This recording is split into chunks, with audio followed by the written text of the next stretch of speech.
I'm joined now exclusively in the studio by Senator Rabiu Kwankwaso, former governor, former defense minister, architect of the Kwankwasia movement, and one of the defining voices in Nigeria's shifting political terrain. And I know I said that a number of times. You were almost rolling your eyes. They're like, not me again. No, they're talking about. Good to see you, sir. Thank you very much indeed for coming here. Now, the NDC has officially zoned its presidential ticket to the south, and you have publicly backed that decision. For many Nigerians, that was unexpected. Why did you support it? Was that decision driven by principle, by political realism, or the recognition that the opposition simply cannot afford another bitter internal battle over zoning? Thank you very much, Charles. Maybe all of the above. But let me say that I am so happy that I joined this rapidly growing party, the NDC.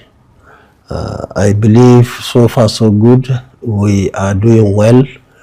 And I met people that I can call like minds, ranging from the leader of the party, Senator Dixon, the former governor of Bayelsa State, of course, Peter Obi, the former governor of Anambra State, and many other leaders that are today in our party. And I believe that many more are coming. And I'm happy to say that right from day one, we sat down together, we looked at the situation on the ground in this country, and we decided to take some major decisions, including what you just mentioned, that is zoning the presidency to the south for 4 years. And of course, after that, the presidency will rotate to the north. We are very happy that we are loyal party members wherever we find ourselves. We realized even before we joined the party was contemplating to zone it to the south for many obvious reasons. And therefore, almost all of us joining from the north, we accepted, because as it stands now, people are debating. Some would say it should come to the north. Others will say it should go to the south. But from our own end, we believe the best way to go now is to take it to the south so that we can eliminate the confusion that emanated from the death of our brother, our friend, Umar Musa Yar'Adua. That actually introduced the confusion into the system. Even though, in a way, one can argue that from 1999 to date, the South have done more years than the North. Well, it depends on how you count it. That's from 1999 to date, yes. Because if you count it from independence, in terms of including military rule. Yeah, it depends on how it suits you. Yeah. And the South now... So it suits you from 1999 then? Yeah, well, and it didn't work in with the party. What worked now is counting from Buhari. Anybody from the South on that side of argument would say that he had 8 years. And the South is now doing its first term. In the next 1 year or so, it will be 4 years. So the arguments are there. I believe that it's good for us to be having consensus. There is no point in fighting. And what is key now is not presidency from the north or from the south. What is key is to have a quality leadership. People who are enthusiastic, who are determined and committed to give the country the leadership it deserves. You see, by now, especially those of us in the political trenches, would tell you that it is not only the man from your end that would make the country move forward. We have seen what happened during Obasanjo. We are part of it. And we believe he has done his best. From there, our brother, our friend came in, Sheikh Umar Musa Adwa, of blessed memory. There were issues, especially challenges of his health. When Jonathan came, we had many issues, especially the agreement at that time that he would do one term. For whatever reason, things have decided to change, and many things happened along that direction. But what is even relevant is the Buhari administration. I worked so hard, and I'm sure you remember we brought about 1.9, almost 2 million votes. But as politicians, we are not recognized. We worked, we put our lives even on the line that time. But unfortunately, we could not see any benefit either as individuals or the constituencies that we represented. Of course, thereafter, we have this administration again. Everybody knows there are issues, and therefore people are determined at grassroots level, and even at the level we are operating now, that there should be some level of changes. And that is why I'm sure the Nigerians, since we decided to join NDC, have decided to come and join us. And you could see what is happening almost everywhere in this country, and even beyond. People are opening offices everywhere across the world. So we are happy about that. And of course, by supporting Southern zoning, you're effectively conceding that Peter Obi is now the front runner for the NDC presidential ticket. Is that right? Are we looking at an Obi Kwankwaso or OK ticket and not a Kwankwaso Obi KO ticket? Well, that is how it should be, but we are, like I told you, are loyal party members. Of course, party is supreme. When we took decision to do this zoning, we all accepted, and we are working on it. Now, the likely chances are what you exactly said, and I'm sure Nigerians will be happy about it. When you say the likely chances, I mean, your supporters in the north see you as one of the region's strongest political figures. I mean, how difficult was it convincing them to accept the idea of another southern presidential candidate so soon after the emergence of Bola Tinubu that you would then support? Well, you see, the issue now is that each and every individual in this country has one issue or the other to demand for change, ranging from the economy to the issue of insecurity, especially in this part of the country, to the issue or issues that we have seen with infrastructural developments, especially in this part of the country, and so on and so on and so forth. And that is why you find so many people are not even thinking of he has to be from my religion, he has to be from my part of the country, he has to be tall, he has to be short. Because people are looking for vibrant people who are strong enough to do the job, especially based on recent experiences. So nobody is waiting for anybody to tell him what to do, because everybody has a reason to say yes, we are yearning for change, and positive change for that matter. And I believe the names we mentioned and the party itself represent that change people are talking about.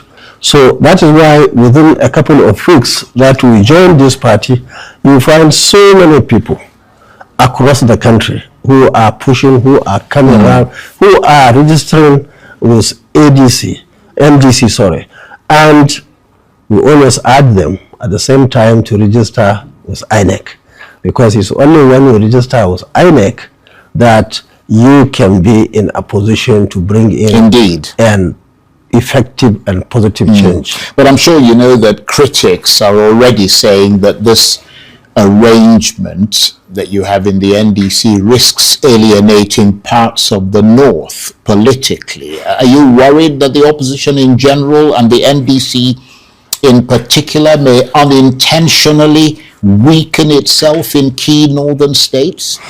You see, whatever you do, people will bring in some arguments for and against. And that is part of the democracy. For us, we stand by the fact that we need a very committed, solid, and of course effective leadership. And that is exactly what this country needs now. And for me, it's not a matter of north or south or any other. Yeah, but it's not just differences. you. That's what I'm saying. And it has to start from me. Right. And then it is our responsibility to go and send those ideas to the people. Yes, people who are on the other side or who are in the other parties will go and tell their own stories.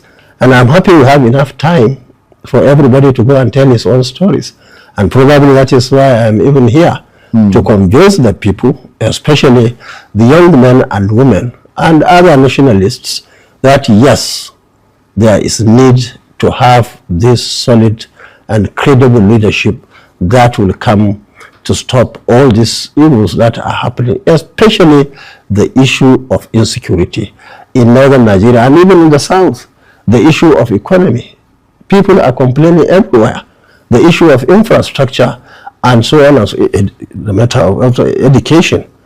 That's the area that I'm very much interested in. And I can tell you, as a former Minister of Defense that you mentioned, I am even shocked and surprised by what is happening. What would you do differently? Our soldiers, I can tell you, our soldiers, the military that we have in all the parts of this country are people who are well trained, locally and internationally. They are determined to do the right thing.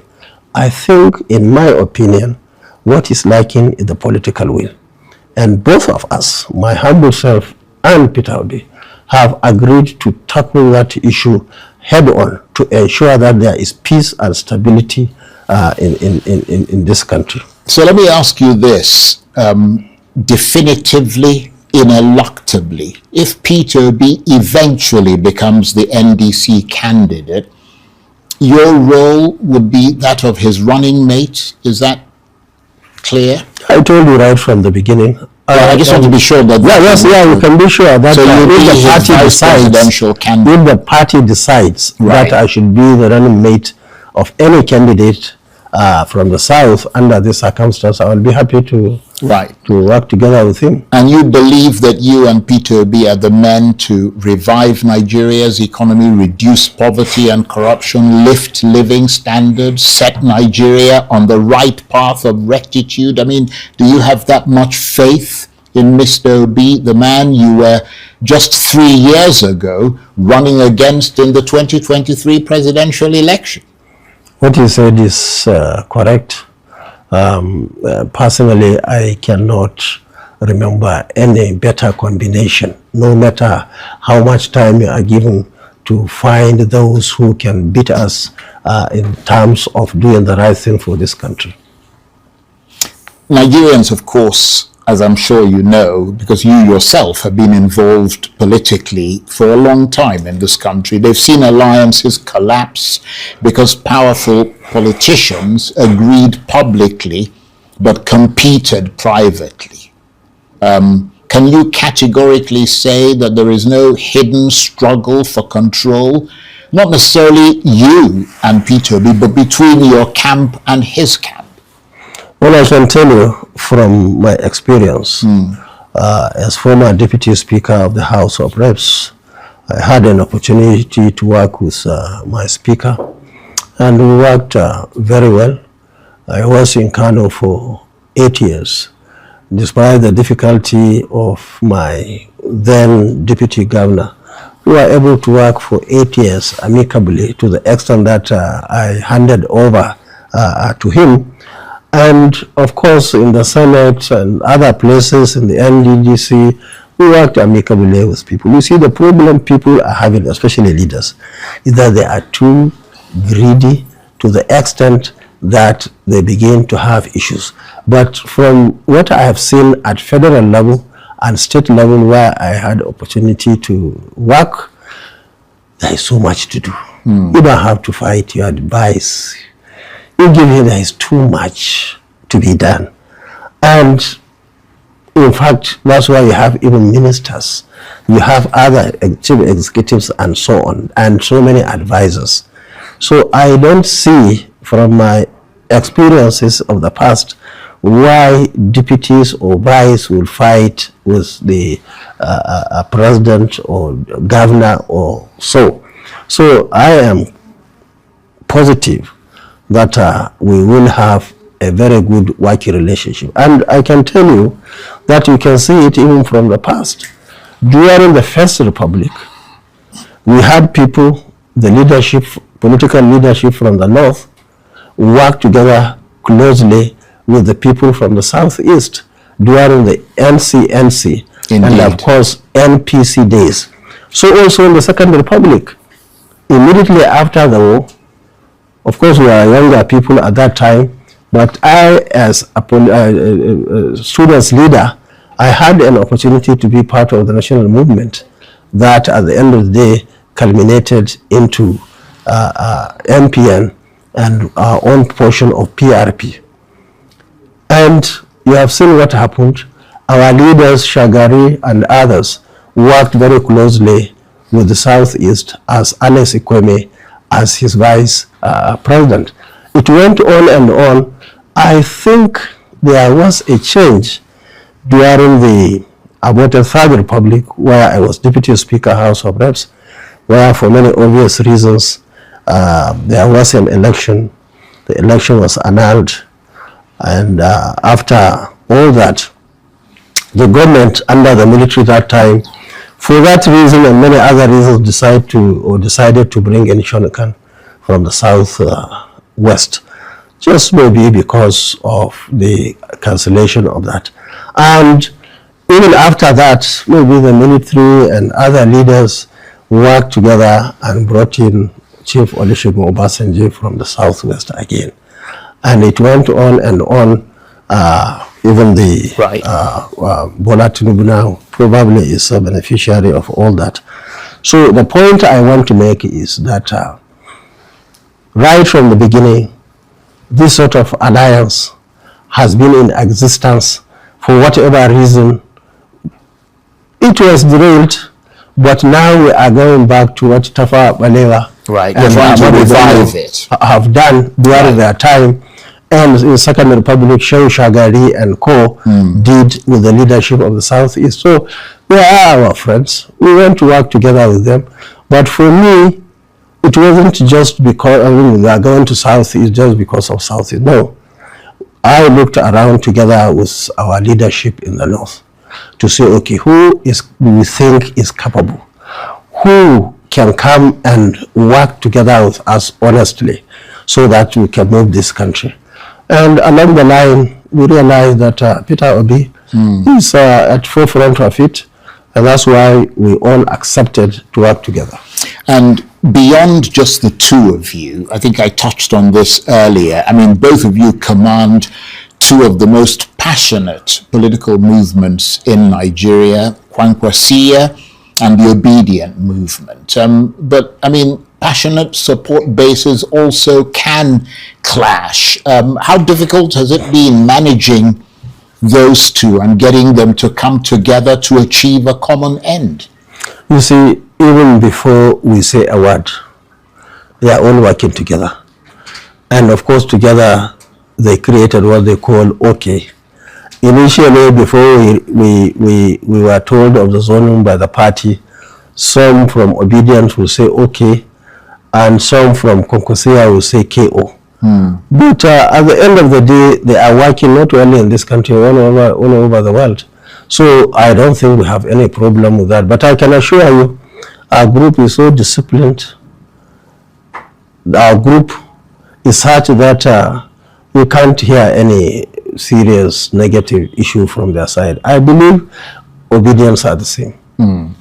Now, a few weeks ago, the former Vice President Atiku Abubakar was sitting where you're sitting now on the same program, being interviewed by me. He remains politically active within the ADC orbit, but he seemed to think that your command of votes in the Kano area had been split. In other words, he was trying to suggest that you had a very limited scope in terms of the kind of votes that you can bring, and that even within your natural territory, which is Kano, that the vote is now split because you split with your protege, who is the current governor of the state. Well, what is your reaction to that? I have no issue with that, and I think we are past that level now. We are in MDC, and for now I know they are in ADC. I wish them well, but you see, anybody who is talking about or asking a question, what do they plant here, is not patient. Let's wait for the election and see whether votes are splitted in Kano or not. But the opposition has effectively split into two competing opposition blocks now, because I mean, you're very influential in the north, nobody can deny that, and in many other parts of the country. I mean, but Atiku Abubakar is also very influential. He's in the ADC, you're in the NDC, the vote is split. Well, we will still work together before the election. You see, I personally, and I think even Obi himself, decided to leave ADC not because we are fighting with Atiku or anybody there. We decided to leave that party because we realized that there are some issues. As it stands now, they have three major issues, which we believe from our own side are very difficult to resolve and field candidates. Now, people have to be flexible. You have to work. This is our time. And whatever advantages and disadvantages that are on the ground, you have to look at them. So mainly, we decided to leave the party because of those issues. And whether they will be able to field candidates in that party or not is just a matter of time. It will come and pass. So it's not like we had the primary election. This was the first time, if we had stayed to have primary election with our leader Atiku Abubakar. I remember in 2015, we had primary in Lagos. Buhari was number 1, I was number 2, he was number 3, Rochas was number 4, and later Zaya was number 5. There was an election again in 2019 in Port Harcourt. He won the election. I was his coordinator for the North. We worked for him. Politics is just like a game. I'm not fighting anybody. And I'm not expecting anybody to fight me. But the fact remains, as you rightly pointed out, so many things have changed in this country. You have leaders, many of them don't even realize what is happening in the social media. We have leaders who hardly have any contact with the young men and women. People of your age, my age, or especially the age of Atiku, are very few in this country comparatively with the younger people. The younger people have their own way of thinking. Even our children, you will be surprised, even 2023 election, in my own house, my own daughter was telling me to go and work with Peter Obi. She didn't say she was obedient, but she wanted me to work together with him. Now, and vice versa, you'll be surprised, even in your house or anybody's house in the south, there may be Kwankwaso people there you wouldn't know. Maybe our watchman is Kwankwaso. Maybe a house boy that cooks for you is a Kwankwaso.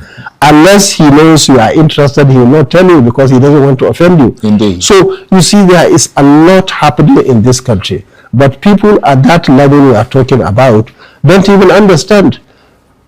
People are talking of religion, people are talking of ethnicity, people are talking, especially those of other level at our ages. But the younger people are looking for the right leadership for this country. And I think they are absolutely right.